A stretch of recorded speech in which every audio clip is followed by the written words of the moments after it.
wafdiga ka socday wasaaradda waxbarashada hidaha iyo tacliinta sare ee dalka Suudaan waxaa hogaaminaya agaasimaha guud ee wasaaradda waxbarashada dalka Suudaan Dr. Daariq Maxamed Nuur waxaana garoonka diyaaradaha ee Muqdisho ku soo dhaweeyay mas'uuliyiinta wasaaradda waxbarashada xukuumadda Soomaaliya. ujeedada socdaalka wafdiga ayaa ah qiimeynta heshiisyada horumarinta waxbarashada ee Suudaan iyo Soomaaliya ay hore u gaareen sida ay u dhaqan galeen iyo xoojinta calaaqaadka dhinaca waxbarashada ah ee ka dhaxeeya labada wadan sida uu sheegay agaasimaha guud ee wasaaradda waxbarashada dawladda Soomaaliya Mudane Xasan Maxamed Cali. maanta waxaa farxad weyn oo inaan halkan ku soo dhaweyno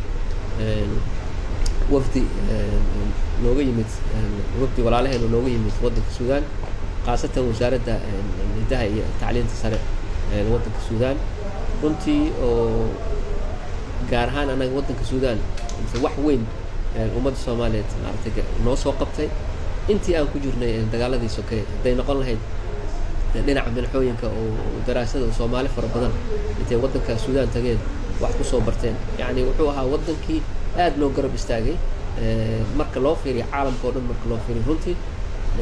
haday noqon lahayd dhinaca waxbarashada haday noqon lahayd kaalmooyinka kale oo maaragtay wasaaradda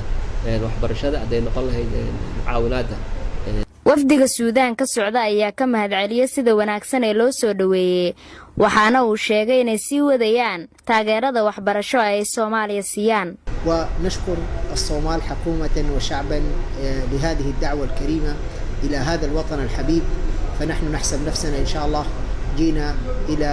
بلدنا وجينا إلى أهلنا في الصومال. مريم جنقو أحمد ورباهنتا قرنكا مقالة مقدشو.